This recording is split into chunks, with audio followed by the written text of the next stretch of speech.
그러면 그가 가짜이고 위선자이고 이중인격자인가? 꼭 그렇지 않다. 오히려 이중인격이 아니기에 어려운 것이다. 공적 생활과 사적 생활이 각각 통하는 법칙이 다르다. 사적인 영역에서는 효율보다 낭비가 때로 필요하고 답보다 공감이 필요하고 똑똑함보다 약간 바보스러움이 필요하다.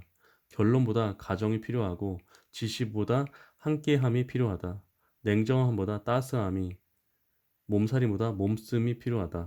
나도 과거에 잘 몰랐다가 나이가 들수록 점점 실감하게 된다.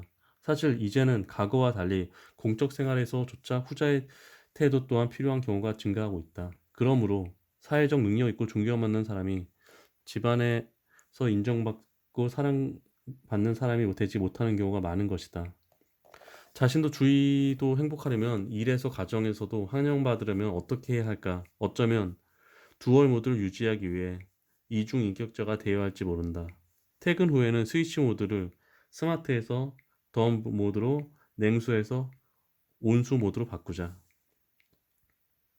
당신이 이러하다면 부끄러워 말고 구체적으로 대하는 법의 책을 읽고 교육기관을 찾아 배워야 한다. 당신이 이런 사람이 자녀나 배우자라면 이 글을 읽고 이해해 주시라. 그 사람이 위선자가 아니라 마음은 있지만 뭘 할 줄 모르기 때문에 그런 거다. 쓸데없는 짓은 없다. 한 지인을 만나서 자녀의 이야기를 들었다. 자녀가 학창시절 게임에 빠져서 공부를 열심히 하지 않았다는 것이다. 이에 대학 진학도 못하고 어려움이 있었다. 그러던 차에 미국의 비행기 조종사를 양성하는 전문 대학으로 유학을 보냈다. 매우 고생하고 힘들어할 것이라 생각했는데 위해로 잘 적응하고 성적도 우수하다고 했다. 왜였을까? 비행 조종을 배우는데 개인과 매우 유사하다는 것이었다. 게임을 통해 얻은 감각으로 비행 조종에 매우 뛰어난 성과를 보인 것이다. 예전에 바르셀로나에 갔다. 가우데라는 건축가가 만든 건축들을 보면 왜 저런 쓸데없는 고생을 사서 했는가라는 생각이 들 정도로 디테일이 살아있다. 표준화된 돌을 다듬어 쓰면 짓기 쉬웠을 텐데 울퉁불퉁한 자연 그대로의 돌을 이어 붙이기도 했다. 당연히 엄청난 시간이 들었다. 그런데 이런 쓸데없이 보이는 짓을 한 작품들이 결국 그 도시를 먹여 살리는 핵심이 되었다. 바르셀로나의 수입의 18%는 관광이 차지하며 그 관광의 핵심 코스는 가우디 건물이다. 예전 장학석 교수에게 한 기자가 물었다. 철학은 쓸데없는 것을 공부하는 거 아닌가요? 그의 답변은 철학은 쓸데없는 것을 하기 때문에 쓸데있는 것이라고 할 수 있다. 스티브 잡스 또한 젊은 시절 쓸데없이 보이는 서체를 공부하거나 인문학에 심취한 것이 이후 뛰어난 제품을 만드는 데 동력이 되었음을 이야기하면서 커넥팅 커넥팅 덧이라는 표현을 사용했다. 그러므로 우리 인생에 있어 쓸데없는 것은 없다. 결국 모든 것은 연결될 것이다.